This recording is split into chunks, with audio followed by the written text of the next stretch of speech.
Alors Jean Galfione, 20 ans après, pratiquement 20 ans après, comment on décrit une joie de vivre, une médaille olympique? 20 ans après, c'est encore frais, hein. Mais moi, ce que j'avais découvert dans cette fête-là, après mon titre, c'est que c'était quelque chose qui était extrêmement partagé et qu'il y avait plein de gens qui étaient en pleurs, qui étaient heureux et comme jamais j'avais pu imaginer que ça pouvait se produire. En tout cas, c'est là où je comprends pourquoi un titre olympique, c'est magique, c'est différent, c'est pas comme n'importe quel autre titre d'ailleurs, hein. Et pendant longtemps, j'ai croisé des gens qui m'ont dit ça. Ils m'ont dit, moi, j'ai pas dormi cette nuit-là, j'en ai pleuré, tu m'as fait chialer, j'ai appelé mon fils Jean, parce qu'il fallait trouver un nom ce jour-là pour nos enfants. Enfin, du délire, jamais j'aurais pu imaginer ça, évidemment. Avant. Et en fait, c'est à ce moment-là que j'ai compris pourquoi l'olympisme, en tout cas, était quelque chose de fabuleux. Avec qui vous partagez en priorité la joie de vivre, la joie de cette médaille d'or? Bah, moi, quand je gagne, bah, vraiment, je me tourne vers les tribunes et je cherche mon entraîneur, Maurice Ouvion. Mais je le vois plus, tout le monde lui sautait dessus. Donc, dans les tribunes, il y avait du monde, je me dis, mais il est où? Il avait disparu, tout le monde était sur lui. Alors, donc, je me vais quand même vers les tribunes en espérant trouver quelqu'un qui je puisse partager ça parce que je voyais plus personne que je connaissais. Et il y avait, en fait, j'ai vu, il y avait Pierre Quinon, champion olympique en 84, qui était là. Et on était très proches avec Pierre. Donc, du coup, je prends dans les bras Gérald Baudouin, entraîneur des équipes de France aujourd'hui de perche. Et c'est des proches, quoi, que j'ai vu tout de suite. Et alors après, bien sûr, j'ai quand même revu Maurice Ouvion après la conférence de presse et on s'est tombé dans les bras et avec beaucoup de pudeur d'ailleurs parce qu'on était un peu observés et avec des caméras, etc. Mais en plus, on n'avait pas forcément les mots, on n'est pas préparé à ce moment-là.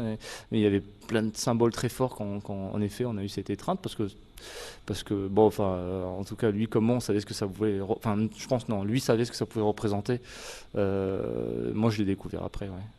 5,92 m, hein, c'est bien ça. Mais alors j'ai regardé là, hier les images, on a l'impression que vous pouvez faire mieux là, ce jour-là.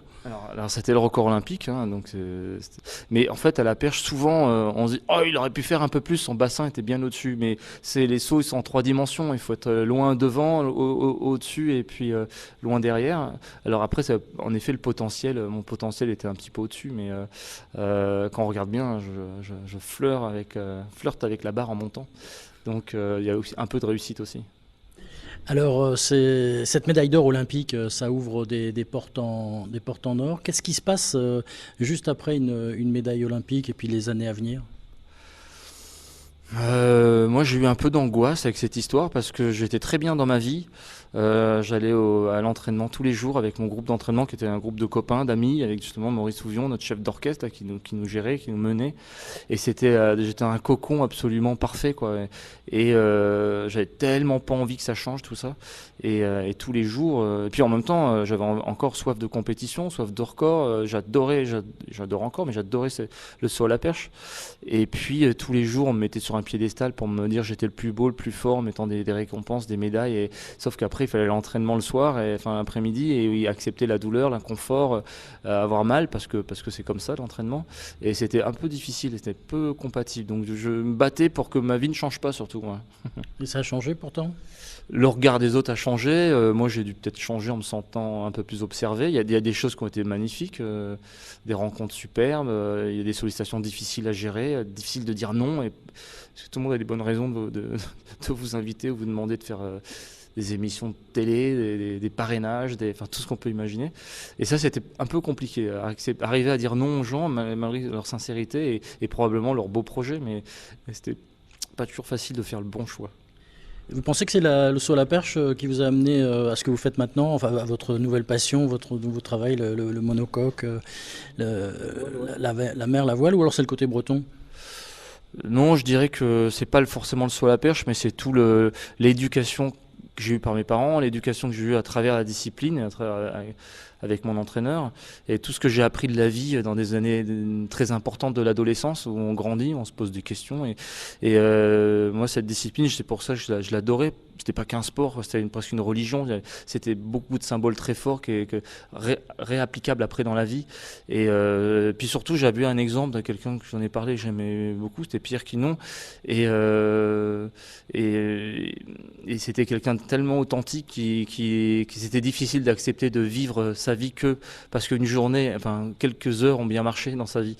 Alors, il faut pas en avoir honte, hein, c'est un titre olympique, c'est pas ce que je dis, mais moi j'avais envie de faire autre chose que d'être que le champion olympique le 3 août 96. Alors je me suis dit, je vais essayer de réfléchir et aller me diriger vers quelque chose qui me touche, que j'aime bien, et me donner les moyens d'essayer d'y arriver. Et la voile, j'aimais beaucoup ça, mais je connaissais rien en fait, hein, donc je me suis lancé sans rien connaître, avec des opportunités qui se sont présentées à un moment donné. Et puis petit à petit, sans faire de plan de carrière, ça s'est mis en place, mais ça aurait pu s'arrêter à chaque instant. Mais j'ai eu beaucoup de persévérance pour me dire que j'avais pas envie d'arrêter tant que moi j'avais pas tout tenté pour voir si j'avais bien exploré ce domaine qui avait l'air de me plaire. Est-ce que vous pouvez décrire pour le commun des mortels, quand on est comme ça à la perche et qu'on va vers les 5,92 m et puis plus tard vers au-dessus des 6 mètres, vous êtes combien en fait à avoir sauté 6 mètres dans le monde? Dans le monde, alors là on doit être une vingtaine maintenant. Moi, quand j'avais fait, je devais être je crois 5e ou 6e. Ouais. Alors, on est un peu oiseau, on reste mammifère. Je regardais qui c'est qui fait plus des bonds de 6 mètres. Il y a les dauphins comme ça dans la mer pour s'amuser. Mais est-ce que vous pouvez essayer de décrire pour nous? C'est difficile, hein, enfin, parfois j'avais essayé d'expliquer qu'on se sent comme une pierre dans un lance-pierre avant de partir, hein. Quand on tend l'élastique, là, on sent que ça va partir. Et quand on est propulsé par la perche qui se déplie, on a un peu ce sentiment d'accélération dans le vide. Mais ce qu'il faut bien comprendre, c'est que ça va tellement vite un saut et qu'il y a tellement de choses à sentir entre les appuis, surtout avec les mains, les positions des épaules, du bras, de gainage du corps, qu'en fait on a aucun souvenir visuel d'un saut. Les yeux sont ouverts, mais ça va trop vite pour que l'œil enregistre quelque chose. Et puis surtout, on est concentré sur d'autres sensations. Donc, si bien qu'au-dessus de la barre, là, il y a un moment donné, ça s'arrête un peu. Et là, on regarde surtout que la barre ne tombe pas. Et puis après, il y a la chute, ça va vite, hein. Tout ça en 3-4 secondes, même pas. Donc, c'est une sorte de sensation extrêmement puissante, forte, avec plein d'adrénaline. Il y a une explosion de joie instantanée quand on voit que la barre reste et que c'est un record. Il y a moyen de se faire peur parce que sur un 3e essai, parfois on a l'impression qu'on met toute sa vie en jeu. Et comment expliquer? Oui, sentiment de propulsion, d'être éjecté par la perche, ça c'est vrai, on le sent. Ouais. Alors, qu'est-ce que vous avez fait de cette médaille d'or? Ah ben attendez, parce que cette médaille d'or, quand je l'ai gagnée, en même temps, il y a eu une histoire, il y a eu les sœurs Guatchel qui s'étaient fait piquer, cambrioler. Il y avait eu une histoire comme ça. Quoi, en 1968? Non, bien après. Ah ouais. Après, à l'époque, moi j'ai gagné. Et donc je me dis, qu'est-ce que c'est que cette histoire? Moi j'ai pas envie de me faire cambrioler. Puis surtout, j'ai pas envie qu'on me la vole. Et puis, j'étais pas du tout dans le trip de fermer à clé les choses. Moi, tout était ouvert chez moi. Donc j'ai mis cette médaille chez mes parents pendant longtemps. Et je voulais pas qu'elle soit chez moi, de peur que ça attise la convoitise, ou je sais pas. Donc j'étais pas assez ordonné en tout cas pour l'avoir chez moi. Je l'ai récupéré quelques années plus tard quand j'ai grandi et que j'ai mis une serrure à ma porte. Et pour raconter même l'histoire, un jour, je l'avais chez moi et je me suis fait cambrioler. Et on m'appelle, le commissariat m'appelle, on me dit voilà, vous êtes cambriolé, c'était à Paris. Bon, très bien, j'arrive et je me dis en fait, donc j'étais en voiture, je revenais de Bretagne, je dis qu'est-ce qui m'emmènerait qu'on m'ait volé à la maison? J'ai la liste, en fin de compte. Rien m'importait, même je m'en foutais complètement. La télé, les fringues, j'avais pas grand chose de valeur, j'avais pas de tableau de maître, j'avais rien. Le seul truc, c'était la médaille. Ah, je me dis ça quand même, ça m'emmerderait. Et alors, quand je suis arrivé dans l'appart, j'ai ouvert, j'ai foncé pour voir si elle était toujours là, et elle était toujours là. Et le cambrioleur ne devait pas savoir où il était tombé, en tout cas, il ne devait pas savoir ce que c'était. Parce que c'était vraiment la seule chose de valeur. Enfin, et encore, je ne sais pas si il y a un marché des médailles d'or, mais cette médaille, je l'ai gardée, elle est voilà, en sécurité, tout va bien. Je la regarde de temps en temps, elle commence un peu à s'oxyder.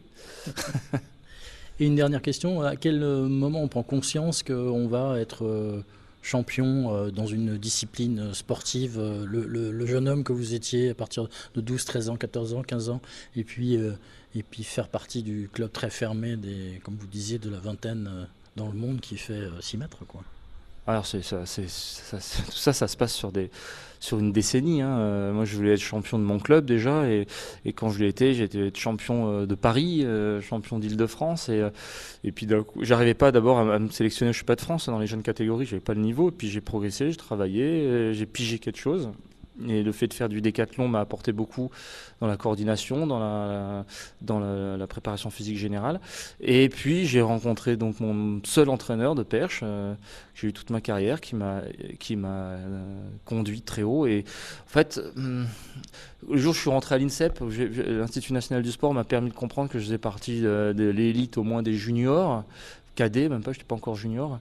Et donc, je me suis dit à ce moment-là, peut-être je peux faire quelque chose. Voilà. Mais j'avais pas de plan de carrière, c'était pas défini. J'avais des rêves d'enfant, bien sûr, mais en aucun cas, j'étais certain et sûr de mon coup, hein, bien sûr.